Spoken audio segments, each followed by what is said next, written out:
crime scene left behind after the killings of Rob and Michele Reiner is now being described by insiders as nothing short of horrific. According to sources who spoke with Radar Online, even seasoned first responders were shaken by what they encountered inside the couple's Brentwood home. By all accounts, the scene was deeply disturbing, with blood everywhere, forcing hardened cops and forensic experts to brace themselves before proceeding.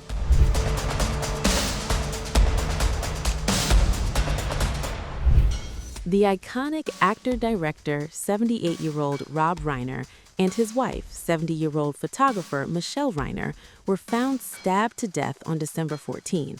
The Los Angeles County Medical Examiner later confirmed their cause of death as multiple sharp force injuries, specifying that the wounds were inflicted with a knife by another person.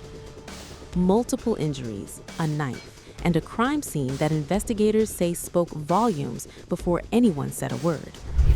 Today I'm here to announce that our office will be filing charges against Nick Reiner, who is accused of killing his parents, actor-director Rob Reiner, and photographer-producer Michele Singer Reiner.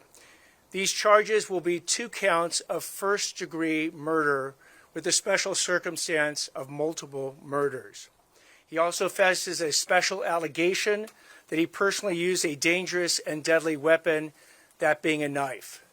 These charges carry a maximum sentence of life in prison without the possibility of parole or the death penalty. No decision at this point has been made with respect to the death penalty. We have requested, and currently Nick Reiner is being held without bail. So special circumstances is a situation where one of the enumerated factors that lead to elevating in some ways a first-degree murder case to a special circumstance first-degree murder case occurs. One of those special circumstances is called multiple murders. Here we have 2.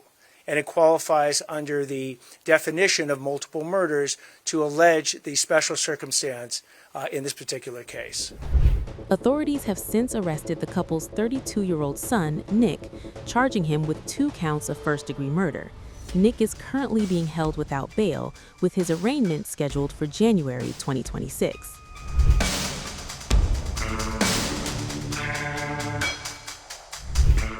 Adding to the tragedy, it was reportedly Romy Reiner, the couple's 28-year-old daughter, who first encountered the aftermath. According to the New York Times, Romy went to her parents' home after a massage therapist contacted her, saying they were unable to gain access to the property. Inside, Romy allegedly discovered her father's body and fled the home in shock, unaware that her mother had also been killed. She only learned of Michele's death later from a paramedic.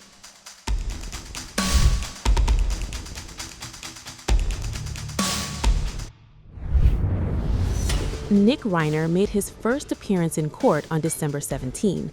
Nick Reiner made his first court appearance today. They brought him over from the county jail over here to this criminal courthouse in downtown Los Angeles. He was wearing, when he appeared, a padded vest that they use for suicide prevention at the jails, and he was in shackles. They brought him into the courtroom in a glass-enclosed custody area, and all they really did substantively was move the next hearing to January 7th. He didn't enter a plea. He will probably do it on that date. The only words he said was to say, "Yes, Your Honor," that he agreed to the change of date.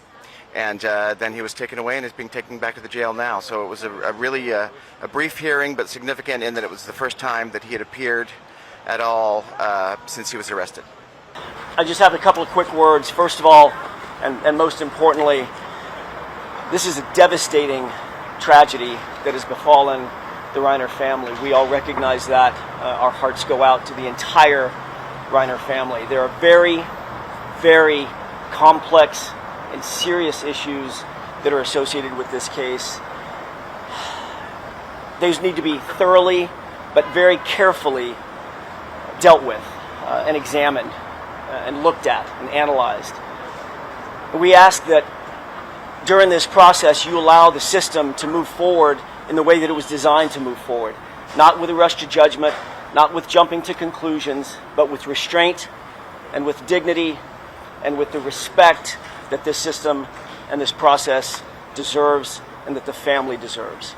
So with that, we are set for January 7th for an arraignment. That's the next court date. And that's all I have to say at this point. There may be more at some other point, but today we're going to rest on where we stand procedurally, which is this was a continuance of arraignment. Nothing happened today substantively. We'll be back for an arraignment in the same department on the 7th of January. We'll see you then. An arraignment has been scheduled for January 7th, 2026. Until then, he remains in isolation, on suicide watch, inside a jail already under intense scrutiny. Now, as the investigation continues, authorities remain focused on piecing together what led to the brutal scene left behind inside the Reiner home, a scene that insiders say will not soon be forgotten.